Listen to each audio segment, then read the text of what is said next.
सुप्रभात दर्शक बंधु आज जुलाई 2 तारिख बुधवार चलतु नजर पकाइबा आज देश विदेश प्रमुख खबर गुड़िक किंतु ता पूर्व जदि आपण माने आम वीडियो को लाइक करना आम वीडियो को लाइक करी आम चैनल को सब्सक्राइब करंतु एवं पाखरे थिबा बेल आइकन को प्रेस करंतु। पुरी गस्त करी बाहुडा यात्रार समीक्षा करिवे मुख्यमंत्री। पुरी जिबे मुख्यमंत्री मोहन चरण माझी बाहुडा यात्रा नेई करिवे समीक्षा। सेवायतों सह आलोचना करबा सह वरिष्ठ अधिकारींक सह बैठक रे जोग देई पारंती मुख्यमंत्री मोहन चरण माझी। तेबे दलाचकटा घटना परे मुख्यमंत्री प्रथम गस्त हेबो। घटना को नहीं मध्य अधिकारी आलोचना करिपारंती मुख्यमंत्री। रथयात्रा दिन गुंडीचा मंदिर सामने दलाचकटा परिस्थिति सृष्टि होइतिला जेउथिरे 3 जण भक्तंक जीवन जायतिबा बेले शताधिक आहत होइतिले। तेबे এই घटना सारा राज्यवासी को दुख देथिला। तेबे এই घटना परे सरकार अव्यवस्था कही घेरिथिले विरोधी। এই घटना परे एबे मुख्यमंत्री प्रथम थर पई पुरी गस्तरे जाउछंती। जोरदार चालिछि बांग्लादेशी चिन्हट अभियान 16 जन अटक।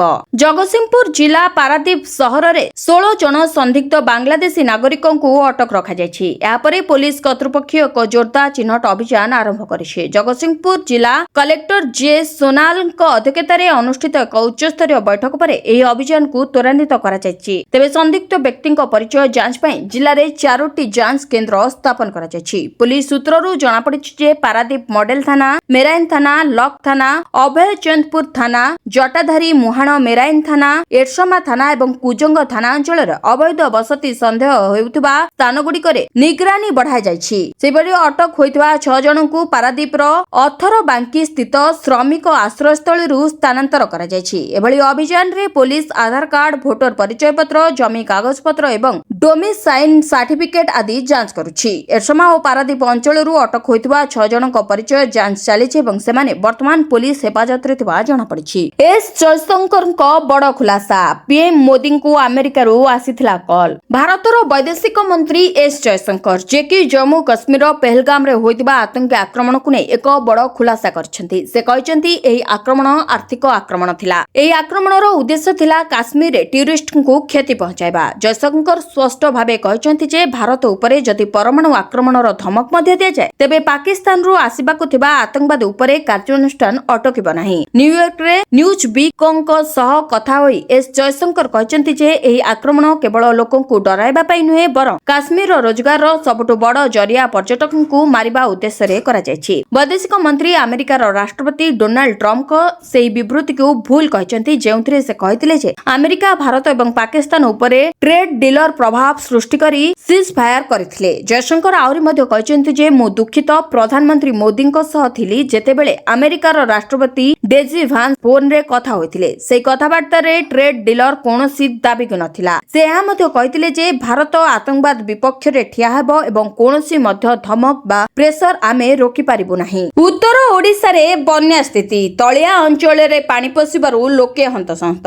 लगाण वर्षा जोगु फुलुची नदी। बनाईर लाइफलाइन कुआ जाउथुवा ब्राह्मणी नदी फुलिबार लागिछि। लघुचाप जनित लगाण वर्षा परे एबे बन्या रूप नेउछि नदी। जाहाकु नै नदी कूला लोकंक मनरे एक प्रकार भय बढ़िबार लागिछि। बन्या परिस्थिति जोगु अंचलवासी भयभीत होइतबा बेले समस्त दिगरे प्रशासनिक तत्पर रहितबा देखिबाक मिलिछि। बालेश्वर और मयूरभंज रे सृष्टि होइछि बन्या परिस्थिति। सुवर्णरेखा विपद संकेत उपरे प्रवाहित हेउथबा बेले जळका विपद संकेत ठारू सामान्य तळे रहिछि। सेपरि सुवर्णरेखा नदीर जलस्तर कमुतिले भी विपद संकेत उपरे प्रवाहित हेउछि। राजघाट निकट रे विपद संकेत 10.36 थिबा बेले 10.75 मीटर रे प्रवाहित हेउछि राजघाट। सेपरि जळका रे विपद संकेत 6.50 थिबा बेले जलस्तर 6.49 मीटर रहिछि। तेबे जलस्तर बढुथिबारु भोगराई ब्लॉक रो 5टी पंचायत रो 20 रु अधिक गां एबे मध्ये पानी घेर रे रहिछंती। भोगराई रो कुंभीरगाडी पंचायत कुल्ला गां रो लोके 2 दिन धरि बाह्य जगत रो विच्छिन्न होई बहु समस्या रो सम्मुखीन होउछंती। तेबे नदीकुलिया पंचायत कुंभारगढ़ी और आरुआवर्ती पानी छाडुथिले भी तळिया पंचायत गबगां कुसुडा खरीद पिपळ आदि अंचल रे पानी बढ़ुथबा देखिबाक मिलिछि। बीएमसी कार्यालय रे बढ़िला सुरक्षा। कमिश्नर प्रतिक्रिया। बीएमसी ऑफिस रे बढ़िला सुरक्षा। आगकू एभली घटना न घटे सेथिपाई दियाजिब गुरुत्व। तेबे अतिरिक्त कमिश्नर को माडमरा घटना रे अन्य अभियुक्तों को खूब शीघ्र गिरफ करी कार्यानुष्ठान नियाजिब बोली कहचंती बीएमसी कमिश्नर राजेश प्रभाकर पाटिल। तेबे माडमरा घटना को निंदा करबा सह प्रतिवाद करुछंती बीएमसी कर्मचारी। कला ब्याज पिंदी घटना को प्रतिवाद करथिबा देखिबाक मिलिथिला। तेबे आगकू एभली घटनार पुनरावृत्ति न हुए सेथिप्रति गुरुत्व दिया जायछि। कर्मचारीଙ୍କ सुरक्षा ପାଇଁ କାର୍ଯ୍ୟାଳୟର ସୁରକ୍ଷା ବ୍ୟବସ୍ଥା ବଢା ଯାଇଥିବା ମଧ୍ୟ ଜଣା ପଡିଛି। ତେବେ ଗତକାଲି ବିଏନସି ଅତିରିକ୍ତ କମିଶନରଙ୍କୁ ଅଫିସ ଭିତରେ ବସି ନିସ୍ତୁକ ମାଡ଼ ମାରିଥିଲେ ବିଜେପି ବିଧାୟକ ପ୍ରାର୍ଥୀ ଜଗନ୍ନାଥ ପ୍ରଧାନଙ୍କ ସମର୍ଥକ। ଭୁବନେଶ୍ୱର ମହାନଗର ନିଗମର ଅତିରିକ୍ତ କମିଶନର ରତ୍ନାକର ସାହୁଙ୍କୁ ଅଫିସ ଚାମ୍ବର ଭିତରୁ ଘୋଷାଡ଼ି ଆଣି ବିଧା ଗୋଇଠା ମାଡ଼ ମାରିଥିବା ଭାଇରାଲ ହୋଇଥିଲା। ମାଡ଼ ମାରିବା ସମୟର ଭିଜୁଆଲ କ୍ୟାମେରାରେ କଏଦ ମଧ୍ୟ ହୋଇଥିଲା।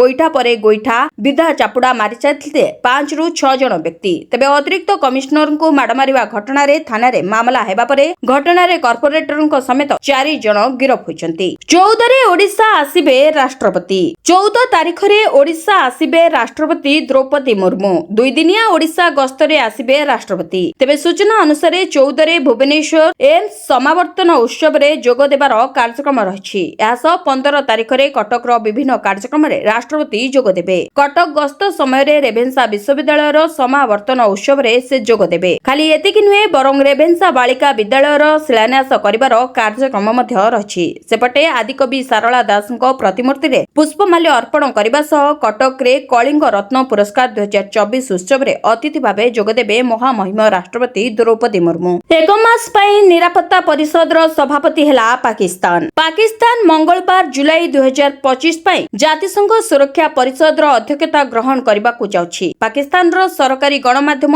ଏ ବିଷୟରେ ସୂଚନା ଦେଇଛି। ଏହା ହେଉଛି ଜାତିସଂଘ ସୁରକ୍ଷା ପରିଷଦର ଅସ୍ଥାୟୀ ସଦସ୍ୟ ଭାବେ ପାକିସ୍ତାନର 2 ବର୍ଷ କାର୍ଯ୍ୟକାଳର ଏକ ଅଂଶବିଶେଷ। ଜାନୁଆରୀ 2025 ରେ ପାକିସ୍ତାନ 2 ବର୍ଷ ପାଇଁ ସୁରକ୍ଷା ପରିଷଦର ଅସ୍ଥାୟୀ ସଦସ୍ୟ ଭାବେ ନିର୍ବାଚିତ ହୋଇଥିଲା। ତେବେ ପାକିସ୍ତାନ ଜାତିସଂଘରେ ବିପୁଳ ସମର୍ଥନ ସହିତ ସୁରକ୍ଷା ପରିଷଦର ଅସ୍ଥାୟୀ ସଦସ୍ୟ ଭାବେ ନିର୍ବାଚିତ ହୋଇଥିଲା। ପାକିସ୍ତାନକୁ 193 ଭୋଟରୁ 182 ଭୋଟ ମିଳିଥିଲା। ଜାତିସଂଘରେ ପାକିସ୍ତାନର ରାଷ୍ଟ୍ରଦୂତ ଅସିମ ଇଫତିଖାର ଅହମଦ ରାଷ୍ଟ୍ର ପରିଚାଳିତ ଆସୋସିଏଟ ପ୍ରେସ ଅଫ ପାକିସ୍ତାନର ଜଣେ ପ୍ରତିନିଧିଙ୍କୁ କହିଛନ୍ତି ଯେ ପାକିସ୍ତାନର ସଭାପତିତ୍ୱ ସ୍ୱଚ୍ଛ, ଅନ୍ତର୍ଭୁକ୍ତ ଓ ଉତ୍ତରଦାୟୀ ହେବ। ରାଷ୍ଟ୍ରଦୂତ ଇଫତିଖାର ଜୁଲାଇରେ ପ୍ରମୁଖ ବିଶ୍ୱ ପ୍ରସଙ୍ଗ ଉପରେ ସୁରକ୍ଷା ପରିଷଦ ବୈଠକର ଅଧ୍ୟକ୍ଷତା କରିବେ। ଜାନୁଆରୀ 2025 ରେ ପାକିସ୍ତାନ 2 ବର୍ଷର କାର୍ଯ୍ୟକାଳ ପାଇଁ ସୁରକ୍ଷା ପରିଷଦର ଅସ୍ଥାୟୀ ସଦସ୍ୟ ଭାବେ ନିର୍ବାଚିତ ହୋଇଥିଲା। ବନ୍ଧୁକଙ୍କ ଗନ୍ତାଘର 42 ମୌଜା। 3 ମାସରେ ମିଳିଲାଣି 36 ବନ୍ଧୁକ। ମୋଷ୍ଟ ୱାଣ୍ଟେଡ ଦିଲ୍ଲୀପ ବିହାରୀ ଓ ଦିଲ୍ଲୀପ ଶାହକୁ ସ୍ପେଶାଲ ଟାସ୍କ ଫୋର୍ସ ଗିରଫ ପରେ ସାମ୍ନାକୁ ଆସୁଛି ଡନ୍ ର ଲିଙ୍କ୍। ଦିଲ୍ଲୀପ ହେଉଛି ଏସଟିଏଫ ହାତରେ ଗିରଫ ହୋଇଥିବା ଡନ୍ ଅସଲାମର ଡାହାଣ ହାତ। ଡନ୍ ଜେଲରେ ରହିବି କେମିତି ଚଳାଇଥିଲା ନେଟୱାର୍କ, ସେ ବାବଦରେ ସାମ୍ନାକୁ ଆସୁଛି ସାଂଘାତିକ ତଥ୍ୟ। 70,000ରେ 7mm, 9mm ର ଦାମ 90,000। ସେହିପରି ବେଫିକର ବନ୍ଧୁକ ବେପାରର ହବ୍ ପାଲଟିଛି ଓଡ଼ିଶା। ବିହାର ଓ ୟୁପିର ବନ୍ଧୁକ ଆସି ଫୁଟିବା ଭଳି ବେପାର ଚାଲିଛି। ଗୋଟାକର 70,000, ଯୋଡା ନେଲେ 10,000 ଡିସକାଉଣ୍ଟ। କିଏ ଗ୍ୟାଙ୍ଗଷ୍ଟର ହେବା ପାଇଁ ମେସିନ ଅଣ୍ଟାରେ ଖୋସି ବୁଲୁଛି ତ ଆଉ କିଏ କ୍ରାଇମ ସିଣ୍ଡିକେଟ ଚଳାଇବା ପାଇଁ ଗାଡି ଡାସବୋର୍ଡରେ ପିସ୍ତଲ ରଖି ବୁଲୁଛି। ତେବେ 13 ଜୁନରେ ୟୁପି ବନ୍ଧୁକ ମାଫିଆ ରାଜଧାନୀରେ ଡେରା ପକାଇଥିବା ବେଳେ ସେମାନଙ୍କ ଠାରୁ 6ଟି ବନ୍ଧୁକ ଓ 18ଟି ରାଉଣ୍ଡ ଗୁଳି ଜବତ କରିଥିଲା ସ୍ପେଶାଲ ସ୍କ୍ୱାଡ। ଗତ 25 ମେରେ ଡନ୍ ମହମ୍ମଦ ଅସଲାମକୁ ଟ୍ରାନଜିଟ ରିମାଣ୍ଡରେ ନେବା ବେଳେ ଏସଟିଏଫ ହାତରେ ଲାଗିଥିଲା ସାଂଘାତିକ ତଥ୍ୟ। 5 ରାଜ୍ୟର ପୋଲିସ ପାଇଁ ମୋଷ୍ଟ ୱାଣ୍ଟେଡ ଥିବା ଅସଲାମ ଓଡ଼ିଶାର 7 ସହରରେ ବିକ୍ରି କରିଥିଲା ବନ୍ଧୁକ। ତେବେ ପଶ୍ଚିମବଙ୍ଗ, ବିହାର ଓ ୟୁପିରେ ଚଲାଇଥିଲା ବନ୍ଧୁକ କାରବାର। ଗଞ୍ଜାମରୁ ମିଳିଥିଲା 31 ବନ୍ଧୁକ, ପଛରେ ଥିଲା ତାରି ହାତ। ସେପରି 42 ମୌଜା ବନ୍ଧୁକ କାରଖାନା ଲିଙ୍କରେ ଅସଲାମ ଥିବା ଜଣାପଡିବା ପରେ ଏବେ ଚାଲିଛି ଅଧିକ ଛାନବିନ। ଦିଲ୍ଲୀପ ଶାହ ଅସଲାମ ଆର୍ଥିକ କାରବାର ମଧ୍ୟ କରିଛି। ରାଜ୍ୟ ବାହାରୁ ବନ୍ଧୁକ ମାଫିଆଙ୍କୁ ଓଡ଼ିଶା ଆଣି କିଏ ଦେଉଛି ପ୍ରଶୟ, ଏସବୁକୁ ନେଇ ଅଧିକ ଖୋଲତାଡ କରୁଛି ଏସଟିଏଫ। ସେପରି ଗତ 3 ମାସ ଭିତରେ କେବଳ ଏସଟିଏଫକୁ ମିଳିଛି 36 ବନ୍ଧୁକ। ଗଞ୍ଜାମରୁ 20, ବ୍ରହ୍ମପୁରରୁ 4, ପୁରୀରୁ 8 ବନ୍ଧୁକ ଜବତ ହୋଇଛି। ଜୁଲାଇରେ ପ୍ରବଳ ବର୍ଷିବ, ମହାନଦୀର ଉପର ମୁଣ୍ଡରେ ବନ୍ୟା ଆଶଙ୍କା। ଜୁନ ରାଜ୍ୟରେ ସ୍ୱାଭାବିକ ଠାରୁ ଅଧିକ ବର୍ଷା ହୋଇଥିବା ବେଳେ ଜୁଲାଇରେ ବି ଭଲ ବର୍ଷା ହେବା ନେଇ ଭାରତୀୟ ପାଣିପାଗ ବିଭାଗ ପକ୍ଷରୁ ଆକଳନ କରାଯାଇଛି। ଜୁଲାଇ ମାସରେ ଦେଶର ଅଧିକାଂଶ ରାଜ୍ୟରେ ଭଲ ବର୍ଷା ହେବ। ଏଥିସହିତ ବର୍ଷାର ପରିମାଣ ସ୍ୱାଭାବିକ ଠାରୁ ଅଧିକ ରହିବ। କିନ୍ତୁ ଉତ୍ତର ପୂର୍ବ ଓ ପୂର୍ବ ଭାରତ ଅଧିକାଂଶ ଅଞ୍ଚଳରେ ସ୍ୱାଭାବିକ ଠାରୁ କମ ବର୍ଷା ହେବ ବୋଲି ପାଣିପାଗ ବିଭାଗ ଆକଳନ କରିଛି। ତେବେ ଓଡ଼ିଶାରେ ସ୍ୱାଭାବିକ ବା ତାଠାରୁ ଅଧିକ ବର୍ଷା ହେବ ବୋଲି ବିଭାଗ ପକ୍ଷରୁ ସୂଚନା ଜାରି କରାଯାଇଛି। ଆଇଏମଡି ଡିଜି ମୃତ୍ୟୁଞ୍ଜୟ ମହାପାତ୍ର କହିଛନ୍ତି ଯେ କେନ୍ଦ୍ରୀୟ ଭାରତ ଓ ସଂଲଗ୍ନ ଦକ୍ଷିଣ ଉପଦ୍ୱୀପ ଅଞ୍ଚଳରେ ଅତି ପ୍ରବଳ ବର୍ଷା ହେବାର ସମ୍ଭାବନା ରହିଛି। ପୂର୍ବ ମଧ୍ୟପ୍ରଦେଶ ମଧ୍ୟପ୍ରଦେଶ, ଛତିଶଗଡ଼, ଓଡ଼ିଶା ସଂଲଗ୍ନ ଅଞ୍ଚଳ ସମେତ ବିଦର୍ଭ, ତେଲେଙ୍ଗାନା, ଗୁଜରାଟ ଓ ମହାରାଷ୍ଟ୍ରର କିଛି ଅଞ୍ଚଳରେ ପ୍ରବଳ ବର୍ଷା ହେବାର ସମ୍ଭାବନା ଥିବା ଶ୍ରୀ ମହାପାତ୍ର କହିଛନ୍ତି। ସେହିପରି ଗୋଦାବରୀ, ମହାନଦୀ ଓ କୃଷ୍ଣ ନଦୀ ଉପରେ ବନ୍ୟା ଆଶଙ୍କା ଥିବାରୁ ସ୍ୱତନ୍ତ୍ର ଧ୍ୟାନ ଦେବାର ଆବଶ୍ୟକତା ଅଛି। ଛତିଶଗଡ଼ ଓ ମଧ୍ୟପ୍ରଦେଶ ମହାନଦୀର ଉପର ମୁଣ୍ଡରେ ପ୍ରବଳରୁ ଅତି ପ୍ରବଳ ବର୍ଷା ହେବ ବୋଲି ମଡେଲରୁ ଜଣାପଡୁଛି। ଏଥିସହିତ ଏହି ଅଞ୍ଚଳରେ ଥିବା ଅନ୍ୟ ନଦୀଗୁଡ଼ିକ ଉପରେ ବି ନଜର ରଖିବାର ଆବଶ୍ୟକତା ଅଛି। ଅନ୍ୟପଟେ ଜୁଲାଇରେ ଉତ୍ତର ପୂର୍ବ, ପୂର୍ବ ଓ ଦକ୍ଷିଣ ଉପଦ୍ୱୀପ ଅଞ୍ଚଳରେ ତାପମାତ୍ରା ସ୍ୱାଭାବିକ ରହିବ। ଭୂମଧ୍ୟସାଗରୀୟ ପ୍ରଶାନ୍ତ ସାଗରରେ ଏଲ୍ ନିନୋ ସ୍ଥିତି ନ୍ୟୁଟ୍ରାଲ ଅବସ୍ଥାରେ ରହିଛି। ଏହି ଅବସ୍ଥା ମୌସୁମୀ ଋତୁର ଶେଷ ପର୍ଯ୍ୟନ୍ତ ଜାରି ରହିବ। ମଣିପୁରରେ ପୁଣି ହିଂସା, 4 ମୃତ। ମଣିପୁରରେ ପୁଣି ହିଂସା, 4 ଜଣଙ୍କର ମୃତ୍ୟୁ ହୋଇଛି। ଚୁରାଚାନ୍ଦପୁର ଜିଲ୍ଲାରେ ଦୁର୍ବୃତ୍ତ ଏକ କାରରେ ଯାଉଥିବା ଲୋକଙ୍କ ଉପରକୁ ଗୁଳିଚାଳନା କରିଥିଲେ। ଫଳରେ ଏହି ଘଟଣାରେ କୁକିର ଜଣେ ଶୀର୍ଷ କମାଣ୍ଡରଙ୍କ ସମେତ 4 ଜଣଙ୍କର ଜୀବନ ଯାଇଛି। ମୃତ୍ୟୁବରଣ କରିଥିବା କୁକିର କର୍ମକର୍ତ୍ତା ଜଣକ ହେଉଛନ୍ତି ଥାଙ୍ଗପୋଇ ହାଓକିପ୍ ଓ ଥାପି। କୁକି ଜାତୀୟ ସଂଗଠନ Kuki National Army deputy commander in chief ଭାବେ ସେ କାର୍ଯ୍ୟ କରୁଥିଲେ। ଏହି ଗୁଳିକାଣ୍ଡରେ ୟୁନାଇଟେଡ୍ କୁକି ନ୍ୟାସନାଲ ଆର୍ମିର ହାତ ଥିବା ପୋଲିସ ସନ୍ଦେହ କରୁଛି। ତେବେ ମୃତକଙ୍କ ମଧ୍ୟରେ ଜଣେ 60 ବର୍ଷୀୟ ମହିଳା ମଧ୍ୟ ଅଛନ୍ତି। ଅପରାହ୍ନ ପ୍ରାୟ 2ଟା ସମୟରେ ମୋଙ୍ଗଜାଙ୍ଗ ଗ୍ରାମ ନିକଟରେ ଏହି ଘଟଣା ଘଟିଥିବା ଜଣାପଡ଼ିଛି। ଚୁରାଚାନ୍ଦପୁର ସହରଠାରୁ ମୋଙ୍ଗଜାଙ୍ଗ ପ୍ରାୟ 7 କିମି ଦୂରତା। ପ୍ରାଥମିକ ରିପୋର୍ଟ ଅନୁଯାୟୀ ସେମାନଙ୍କୁ ଏକ ପଏଣ୍ଟ ବ୍ଲାଙ୍କ ରେଞ୍ଜରୁ ଗୁଳି କରି ହତ୍ୟା କରାଯାଇଥିବା ଜଣାପଡ଼ିଛି। ତେବେ ମୃତକଙ୍କ ପରିଚୟ ଏଯାବତ୍ ଜଣାପଡ଼ିନାହିଁ। ବଦଳିଲା ତାରିଖ, ଏହି ଦିନ ଓଡ଼ିଶା ଆସୁଛନ୍ତି ରାହୁଲ ଗାନ୍ଧୀ। ଓଡ଼ିଶା ଆସିବେ ରାହୁଲ ଗାନ୍ଧୀ, ଏନେଇ ସୂଚନା ଦେଲେ ପିସିସି ସଭାପତି ଭକ୍ତ ଚରଣ ଦାସ। ତେବେ ପୂର୍ବରୁ ଜୁଲାଇ 9 ତାରିଖରେ ରାହୁଲ ଗାନ୍ଧୀ ଓଡ଼ିଶାକୁ ଆସିବାକୁ ଥିବାବେଳେ ବର୍ତ୍ତମାନ ଏହି ତାରିଖ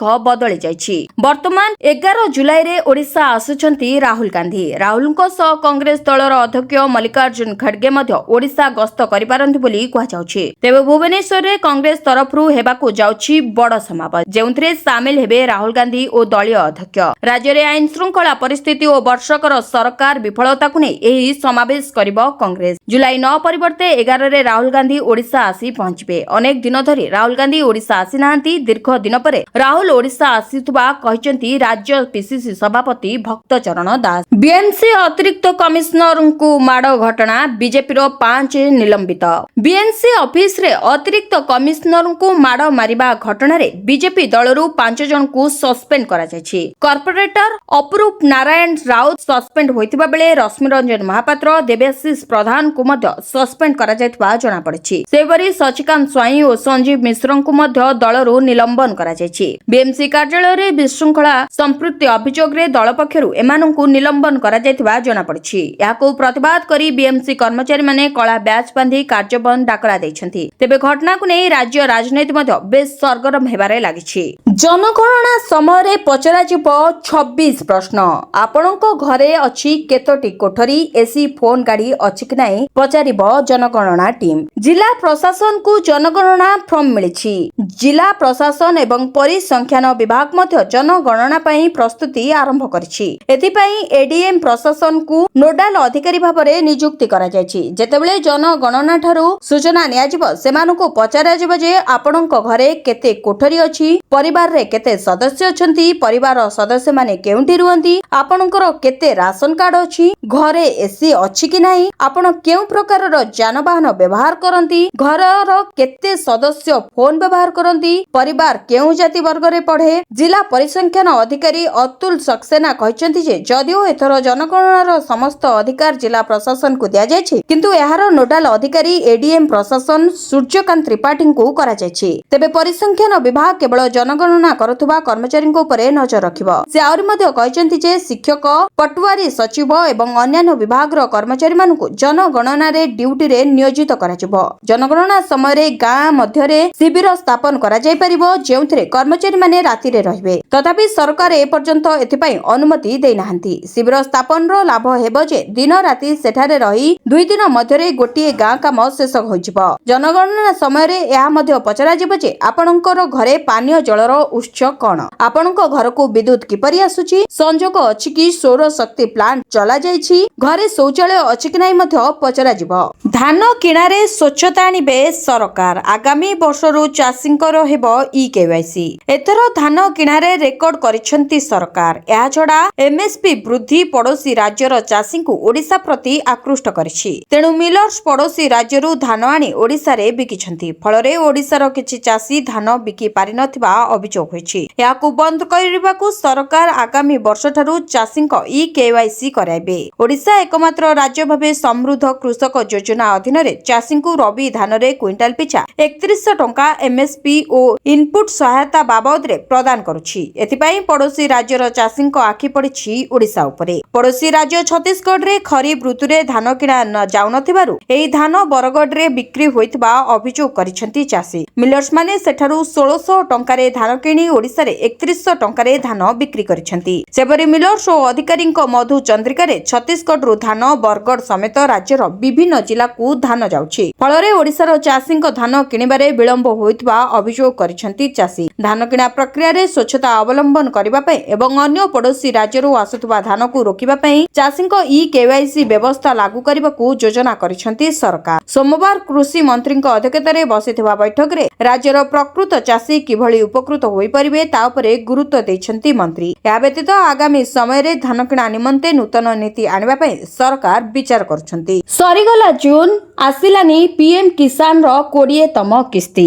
पीएम किसान रो 20तम किस्ती चाषींक खाता को ए पर्यंत आसी नाही। सूचना मिलिथिला जून मासरे पीएम किसान रो 20तम किस्ती आसीबो, किंतु जून सरीगला चाषींक खाता को आसिनी ए पर्यंत 2000 टंका, जाहाकू नै चिंतारे अछंती लक्ष लक्ष चाषी। तेबे सरकार चाषींको आर्थिक स्तर रे सुदृढ़ करिबा पई पीएम किसान माध्यम रे किस्ती हिसाब रे वर्षकू 6000 टंका देउछंती। तेबे प्रति किस्ती रे 2000 टंका चाषींक खाता को आसुछि। पीएम किसान रो 19तम किस्ती फेब्रुआरी मासरे मिलिथिबा बेले 20तम किस्ती जून मासरे मिलिबो बोली चर्चा होतला, किंतु जून सरी जुलाई आसीगला, किंतु चाषींक खाता को आसिलानी पीएम किसान रो 20तम किस्ती। एई टंका केबे मिलिबो वर्तमान पर्यंत कोनोसी सूचना नाही, किंतु चर्चा हेउछि एई मासरे अर्थात चलित मासरे ही पीएम किसान रो 20तम किस्ती टंका मिलि पारे, किंतु सरकारक पक्षरु एने कोनोसी प्रकार विज्ञप्ति प्रकाश पाइ नाही। आसुछि बड़ लघुचाप। 24 घंटा रे उत्तर ओडिसा रे प्रबल रु अति प्रबल वर्षा संभावना।